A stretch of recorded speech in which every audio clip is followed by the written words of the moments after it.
Hi guys, Tracy here with a review of the Cutterpillar Pro paper trimmer. And this is a paper trimmer that I got about maybe a month and a half ago.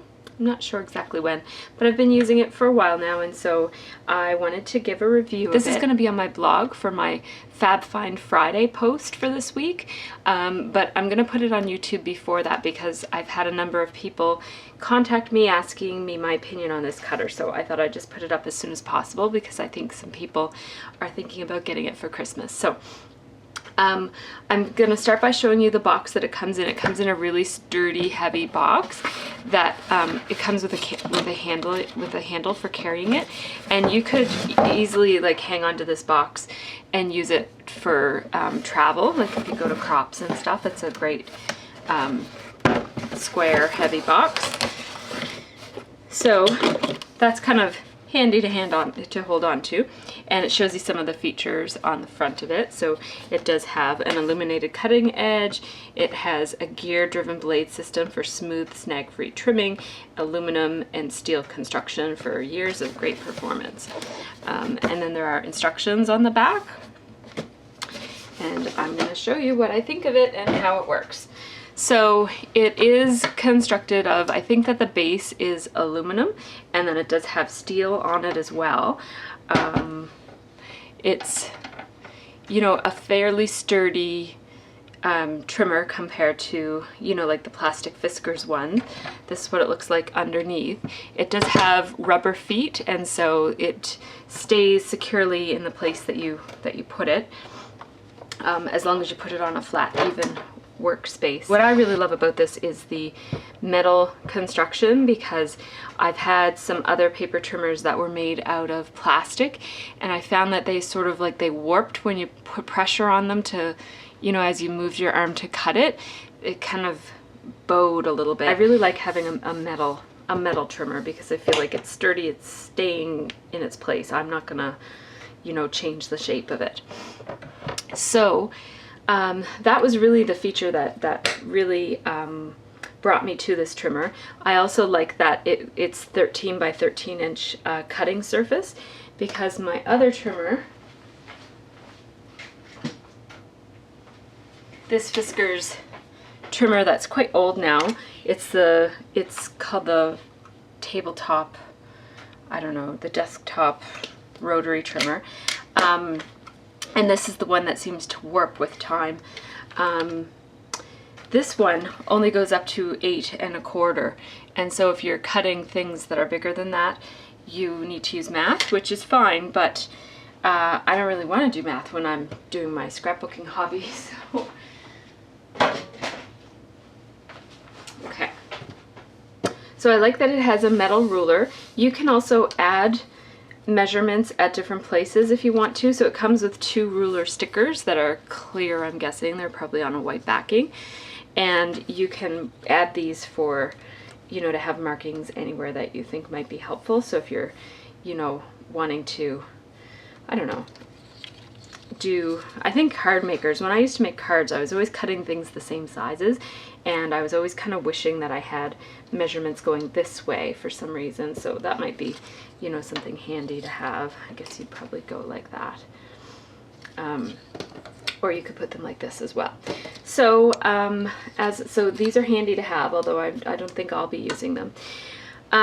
This is a gear-driven blade, so I'm going to show you the side of it. So this is where the lights are, and I'll show you those in a second. There are 2 cutting blades. So this is the stationary blade, and then this is the rotary blade. You see kind of rolling there. I'm going to bring this close up. And you can actually see the blade inside of the housing. See it move? And so it has this rail, and when you're cutting, you just kind of, you want to apply pressure between the 2 blades while you're cutting, so you're not just going like that.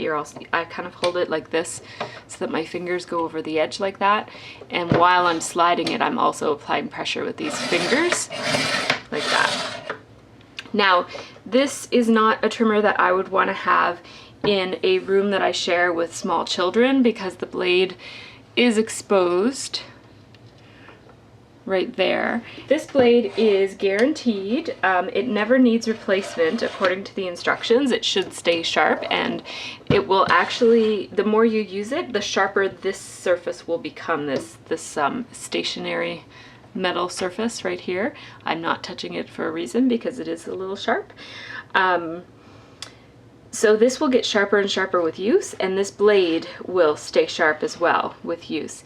And so the blade, you should never need to return it or replace it, but if you do, the company will replace it for you free of charge if for some reason it ever does need to be replaced. When you lift up the trimmer, they recommend that you lift it by the base so that you don't lift it like this, which is really tempting because this feels very much like a handle.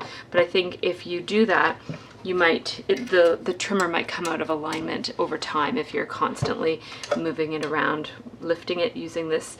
So I try to always remember to just lift it this way.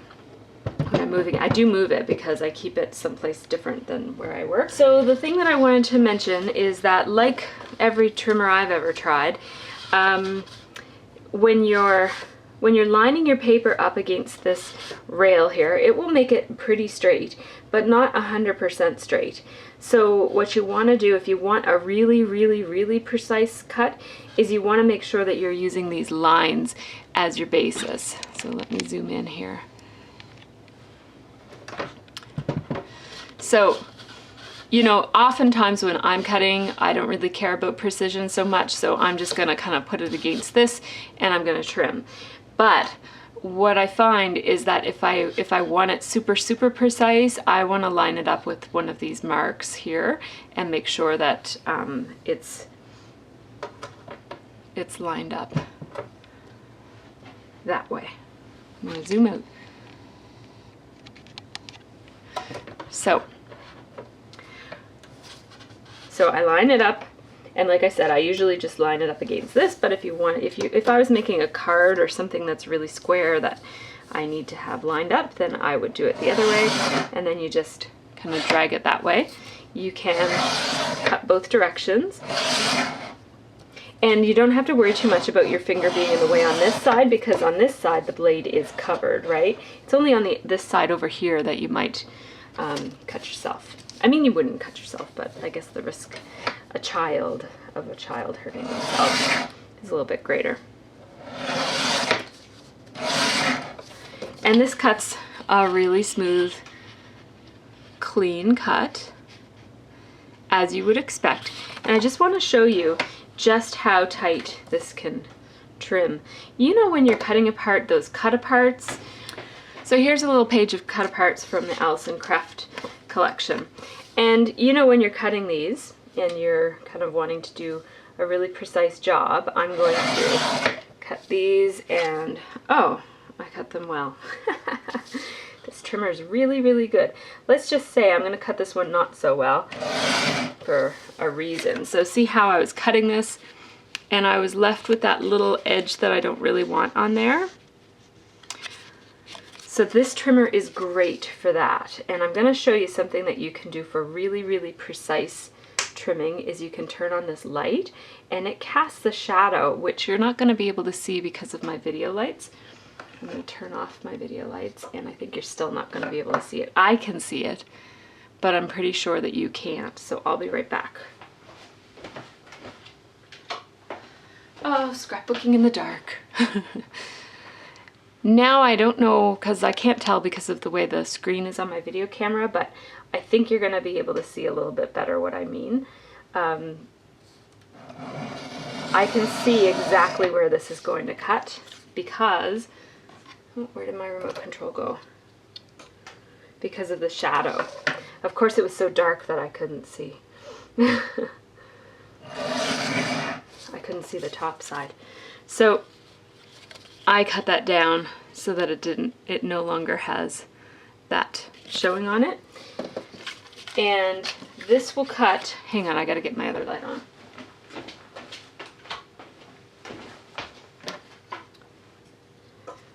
So this will cut super, super, super thin strips of paper. So thin that it actually curls And that's not the thinnest that it can cut. It can cut super duper duper thin. Let me see if I can get it. That didn't cut any. Oh yeah, it did. Look. Look at how thin it will cut. That's pretty amazing. I've never had a trimmer that cuts that thin before. It's great for taking the little edges off when you miscalculate where you need to place your paper for trimming. And really this light really eliminates that problem. I can see really clearly where that's going to cut, because there's a definite shadow where it's going to cut. I'm just not sure that it's going to come up on the video, but it's really great for, you know, cutting out a pattern like this, for example. If I wanted to get one of these, I could line it up, and I'm just lining it up not based on this over here or these lines here. I'm lining it up based on this pattern and where the shadow casts itself with the pattern. And so I trimmed that one right on the line of that chevron. And this one, I didn't know I was going to do that, so I didn't do that. But I can easily trim that up now. Start on this side, because that first cut was uneven because I wasn't paying attention to making it even. Okay. So, see that? Perfect cut around that chevron. So, and of course if you wanted that chevron with a little white line around it, which is how I would prefer it, you can just use the shadow to line up where it's going to cut. And then again use the shadow to line up where it's going to cut. And now I can completely control the size of a border I'm going to have on this. And you can do that with photos and with paper, thin and thick pattern paper, and some cardstocks. Some cardstocks are so thick you can't really see the shadow through it, but many cardstocks, certainly the American Crafts and Basil cardstock that I have in my stash, it casts a shadow, but I'm sure there might be some super thick cardstocks that it doesn't, and chipboard it doesn't shine a shadow either. The light is powered by 5 AA batteries that just go in underneath. I'm not sure how long they last because I haven't had this very long. The instructions say that these bulbs will last a very, very, very long time. They're LED bulbs, so they probably will not burn out.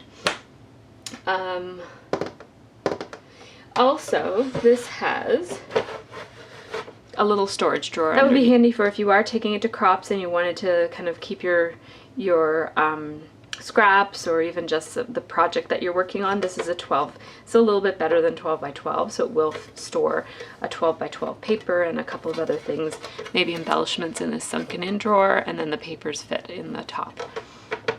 So that's handy as well. They recommend that you cut one piece of paper at a time with this, especially if you're trying to get really accurate cuts. Like other trimmers that I've used, the more papers you use when you cut, the less accurate it is, but it will cut more than one piece of paper at a time, right? So I'll just show you that. Of course, it's harder to line up more than one piece of paper too, so it'll cut through, and it cuts pretty well too.